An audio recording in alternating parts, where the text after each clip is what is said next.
ces grands versets, en 1 Corinthiens chapitre 6, verset, ces deux grands versets, 1 Corinthiens chapitre 6, verset 9 et 10, lisez ce verset. Ne savez-vous pas que les injustes n'hériteront pas le royaume de Dieu? Donc il n'y a aucune injustice, aucune souillure, aucun péché dans le royaume de Dieu. Ne savez-vous pas que les injustes n'hériteront pas le royaume de Dieu? Ne vous y trompez pas. L'apôtre Paul, inspiré par le Saint-Esprit, dit, ne vous y trompez pas. Ne laissez aucun passage vous tromper. Même votre épouse doit vous tromper. Même vos enfants, même vos parents. Ne laissez personne vous tromper. Je répète, ne savez-vous pas que les injustes n'hériteront pas le royaume de Dieu? Le verset continue, 1 Corinthiens chapitre 6, verset 9 dit, ne vous y trompez pas, ni les impudiques, ni les idolâtres, ni les adultères, les efféminés. Vous voyez les pasteurs aujourd'hui qui se défrisent la tête comme des femmes. Ils se maquillent comme des femmes. Les efféminés, ils veulent imiter les femmes. Et nous sommes dans une génération où il y a une grande attaque contre la démasculisation des hommes et des chrétiens en particulier. Je reprends, il y a tout un agenda satanique, diabolique de démasculiniser les jeunes garçons, les hommes, et de masculiniser les femmes. C'est grave. Les femmes de plus en plus deviennent les hommes. Et quand on dit à ces femmes remplies de l'esprit d'Isabelle de ne pas enseigner, voilà l'agenda aujourd'hui. Vous voyez une femme qui enseigne la parole de Dieu. Cette femme, c'est le véritable prostituée, bordel spirituel qu'il y a sur YouTube.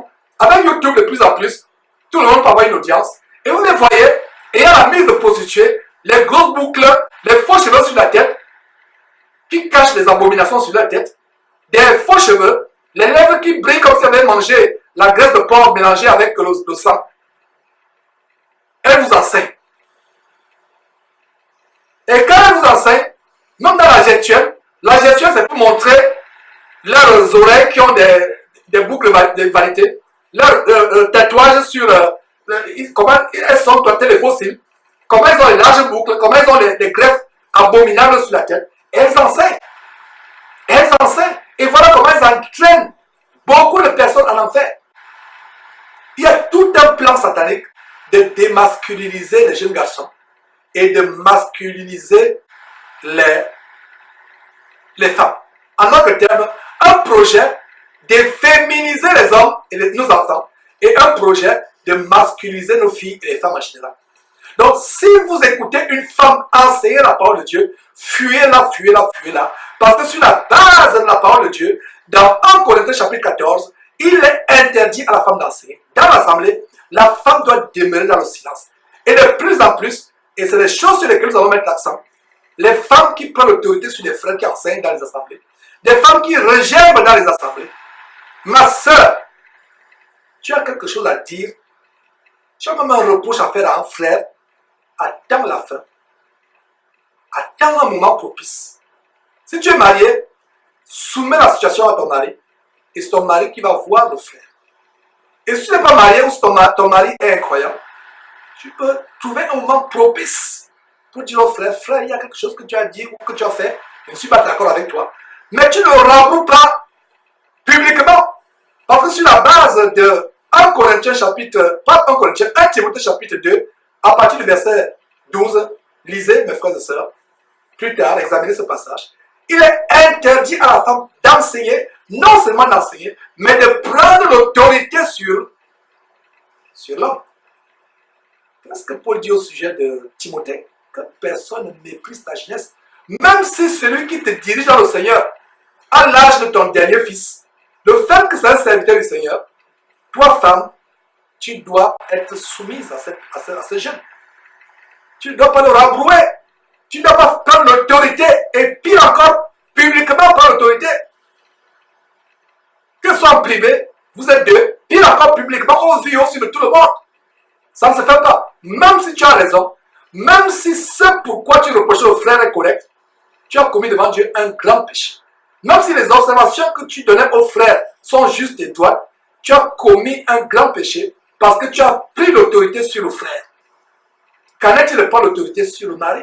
C'est pour ça qu'aujourd'hui, beaucoup de femmes ont des maris qui n'arrivent pas à se convertir parce que les femmes n'appliquent pas 1 Pierre chapitre 3 à partir du verset 1. Il a dit, femme, c'est par ta manière chaste de vivre réservée, soumise, que tu pourras changer ton mari. Ce n'est pas que le mari a commencé, il a A, toi tu vas me dépasser les lettres qui sont après Z. Tu as inventé les lettres qui sont après Z pour te révéler. Non. Ce n'est pas en ouvrant la Bible, en restant les versets. Tu ne peux pas enseigner ton mari incroyant. Tu ne peux pas lui tenir tête. Ce n'est pas ton comportement.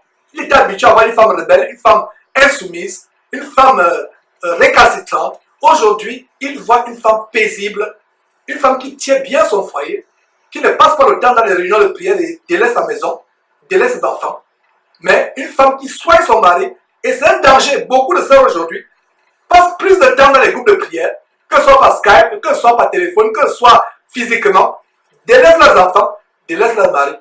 Faites très attention, mes frères et sœurs. La femme doit soigner son foyer.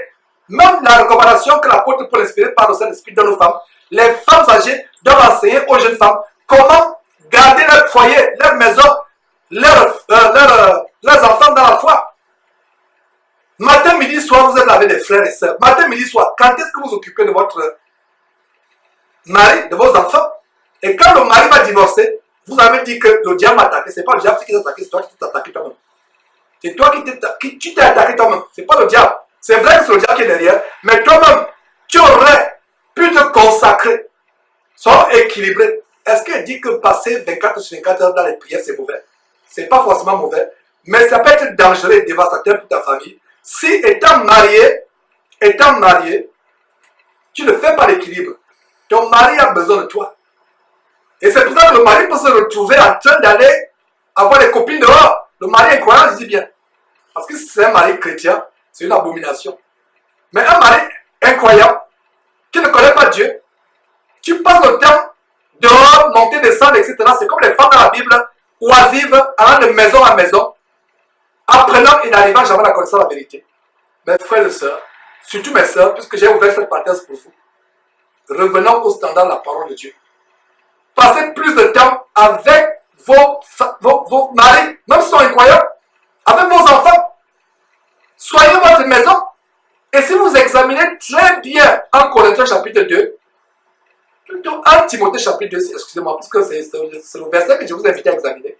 Si vous examinez ce verset, ce chapitre 1 Timothée chapitre 2, le verset 15 nous dit, la femme sera néanmoins sauvée en devenant mère.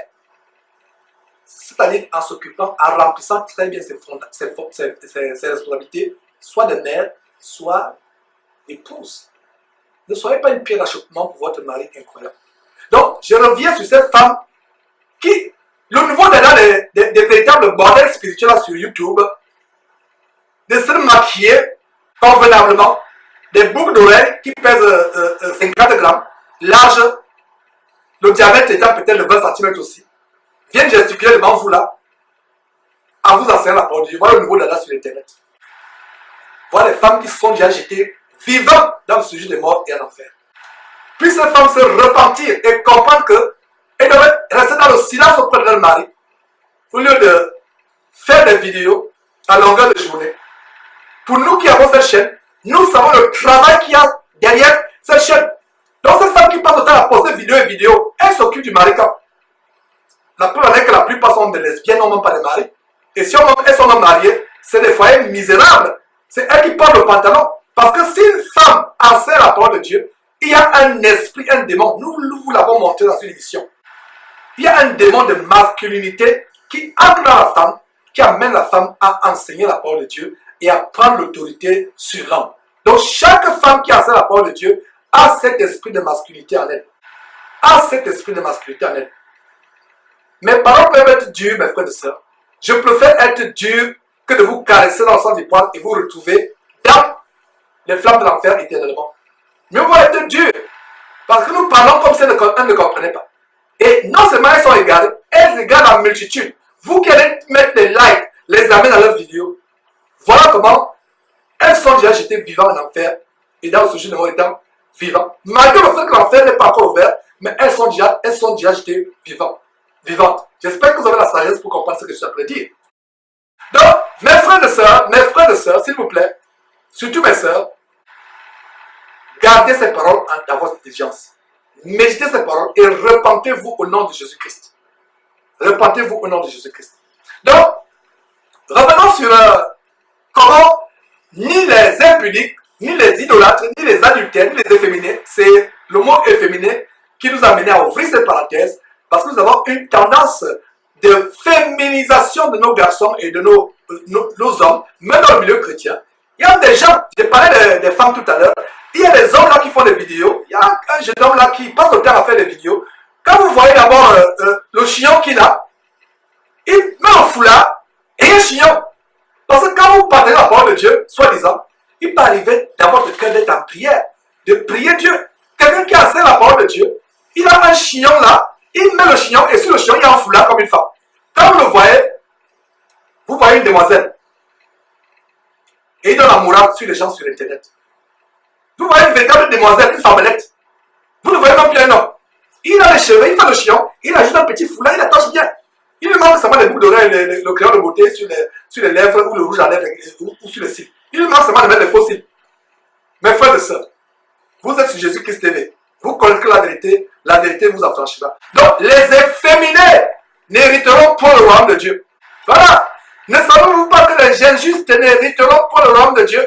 Ne vous y trompez pas. Ni les impudiques, ni les idolâtres, ni les adultères, ni les efféminés. Ces gens qui s'habillent comme des femmes, comme Morgan Priest ou tous ces femmelettes qui font des télévisions, qui font ces femmelettes-là démasculinisées, qui sont maintenant comme les femmes, qui se permettent de profaner la parole de Dieu. Comment vous avez le culot de prononcer le nom de Jésus Christ étant efféminé? Comment vous avez le culot de tenir la Bible sur entre vos mains étant efféminé? Il y a des gens qui les suivent. Continuez à les suivre. Nous ne donnons pas les choses que les gens aiment. Nous donnons un évangile dur qui dérange. Mais ceux qui ont le cœur à Dieu, même si le cœur est d'abord dur au départ, ils vont comprendre, ils vont suivre le Seigneur Jésus-Christ. Pas Georges, nous ne faisons pas les disciples. Ne me suivez pas. Ne me défendez même pas. Il y a un Crasso dernièrement.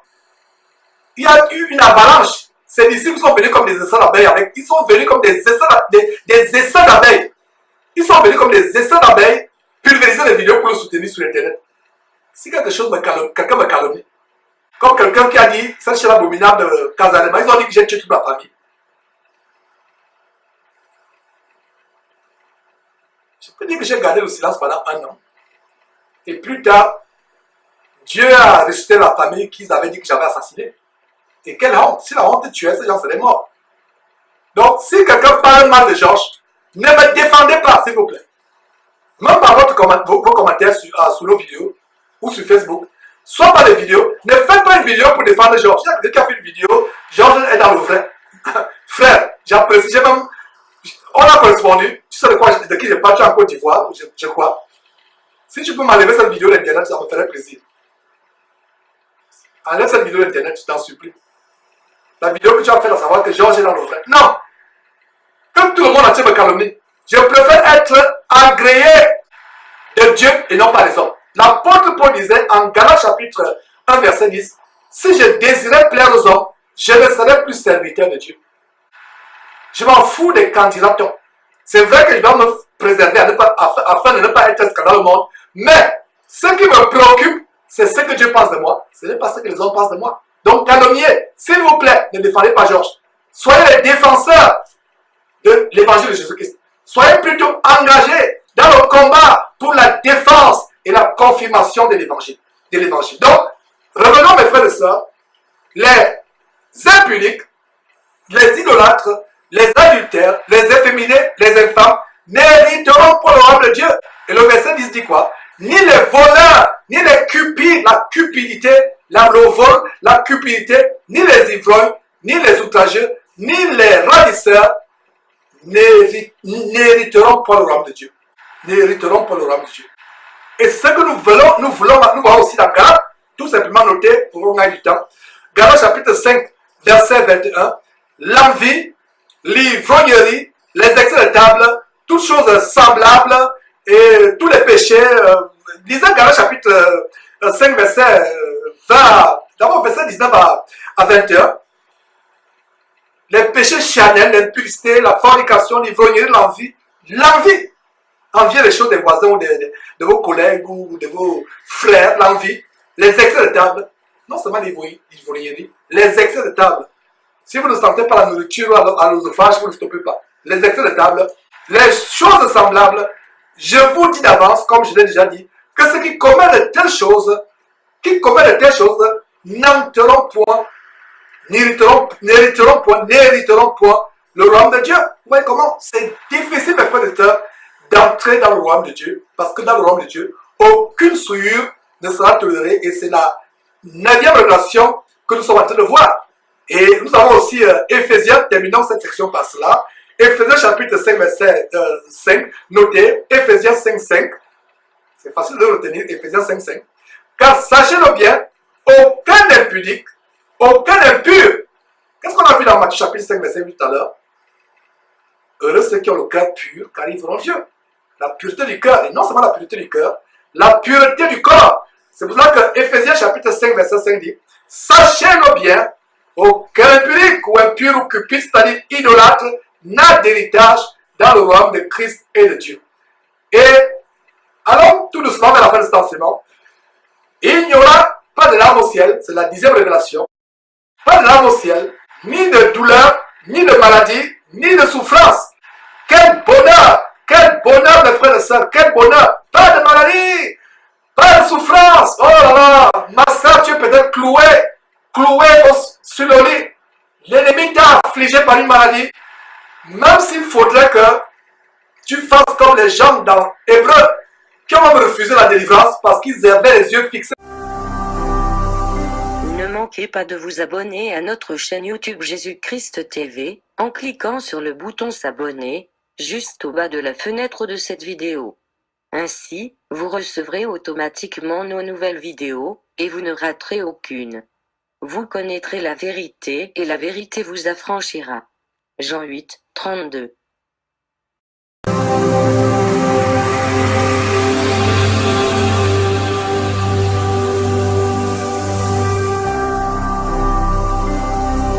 Jésus-Christ TV, vous connaîtrez la vérité et la vérité vous affranchira.